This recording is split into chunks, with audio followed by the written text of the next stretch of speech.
right. Keeps getting better. How many more bones will you crush?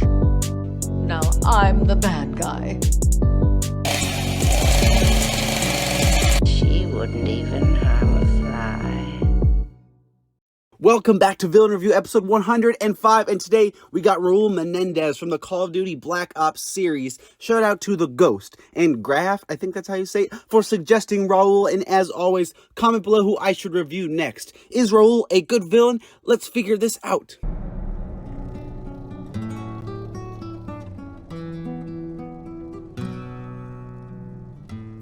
Born in Nicaragua, I think that's how, that sounded pretty good, huh? That sounded pretty good. All right, drop a like if I said that good.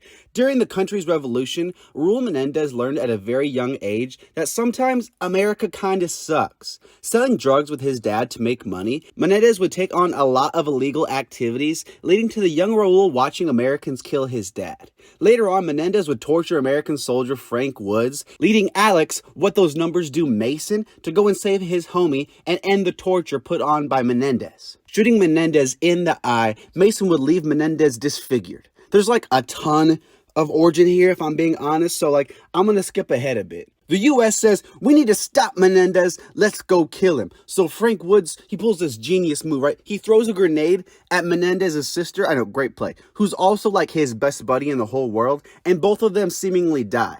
Well, actually, his sister, like, is dead. Menendez is alive. He's going crazy on revenge now. He's going sicko mode. Frank Woods, Alex Mason, y'all gonna get it. He tricks Woods into shooting Mason. He kills Hudson, and then he says, just wait, nerds. I'm coming back to finish my revenge later. The origin for Menendez is so expansive, it's great. I've played these games before, but, like, when I was doing more research for this backstory, I was like, oh my gosh, there's so much. Like, Menendez's backstory is like going to Golden Corral after not eating in like a year. It's just like, it's kind of overwhelming. Luckily, because of the detailed origin, we understand Menendez so much as a character. Obviously, everything he does is terrible, okay? But at least we can understand why he does it. His sister, Josefina, was like the one thing he cared about, and when the US kills her and his dad and shoots him in the eye, yeah, it kind of makes sense why he'd be a little pissed about it. The origin is great, it makes us understand him, and we get plenty of fuel for his revenge plot. Good stuff. She was the reason for me to live. What about you, David? What drives you? Is it me? Is it an unpopular opinion to say that Menendez is better than Makarov? I'm not really sure, but it's true. Makarov kind of seemed like his personality was just evil, and Menendez at least has a little more substance to him. The love he has for his sister is very important because it humanizes him, and while yes, he's a monster who loves his sister, and that's very sweet. Also, we see with Farid that the dude actually is kind of cool with his homies. Like, he has his squad and he is friendly with them. I kind of like that too. Also, the dude really does believe that he's right, and while he's not, it shows that deep down he's not just an evil person. Everything in his head is sort of justified. But sorry, Jamie Lannister, this isn't sister love review, this is villain review, and how good is he as a villain? He's pretty crazy, to say the least. Menendez gets the advantage of having us see him age because we see him evolve as a character, and as he gets older, like, he does change. He gets a little philosophical as he ages, and we just see all of his growth.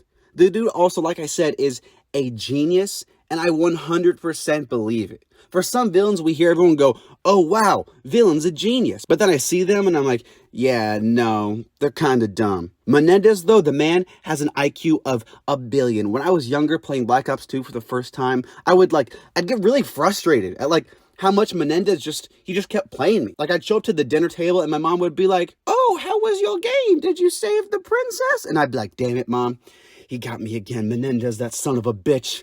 He's a genius, I tell you. He's a genius. He made me kill my best friend, Harper. I'm sorry, what? The performance is also really good here, and Menendez, to me, is one of the most interesting Black Ops villains, way more than that stupid Frozen Forest guy. No. I wanted you to see it. To feel what it's like. The drones are being controlled from Haiti. Where to begin? There's so many scenes. It's like Golden Corral all over again. This one might be random, but I just really like the musical cue after he gives this line. There's a traitor in our midst. But how? Who? It matters not. I'm one step ahead of you. I don't know, kind of cool. I'll touch on it a little more later, but the interrogation scene, he doesn't really interrogate, he just kills Hudson. Yeah, that one stands out. It freaking destroyed me as a kid. My favorite scene, though, for Menendez is the whole ending sequence when he's taken hostage, and then he just goes crazy on everyone. The scene just makes you feel like all hope is lost. Like, there's absolutely no way you can beat this guy. Menendez is ruthless in this scene, but the moment that stands out to me the most is when you take control of Menendez and have to subdue Briggs. It's an interesting choice by the writers, but overall, I think it's pretty effective. The choice and the ending, it puts the entire game into perspective, and it makes you think about ripple effects and dying to be a martyr and so much more. Honestly, though, a lot of the scenes with Menendez are really strong because he's such a captivating character. The performance also is really strong, and he's always entertaining. Even if his IQ is just running circles around you as a character, as a villain, it's good stuff. You know I will not kill you, David. But if you do not drop your gun, I will kill your friend.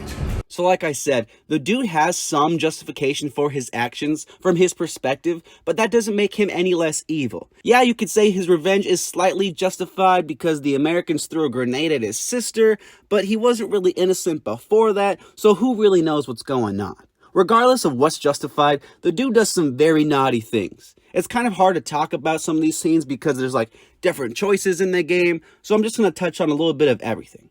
Obviously, we got the whole making Wood shoot Mason thing, kind of rude. And then he kills Hudson in a very brutal way, shooting the knees off with a shotgun, although it always seems kind of funny to me. Like, Hudson takes this pretty well. Like, he just looks like he has a migraine or something, or not like he got his knees blown up.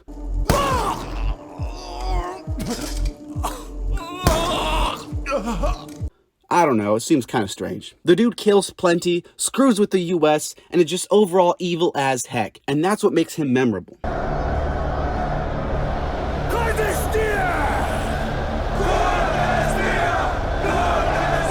Menendez gets a really good origin with tons of detail, and honestly, I feel like we know more about him as a character than a lot of the protagonists and heroes in this game.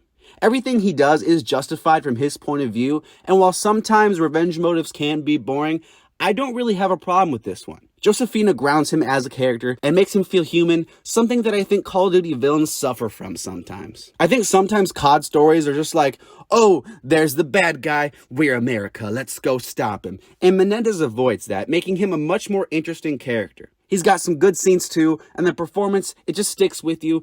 In fact, the whole character sticks with you. I'm going to give Raul Menendez an 8.5. Because you must suffer as I have suffered. Now one more must die.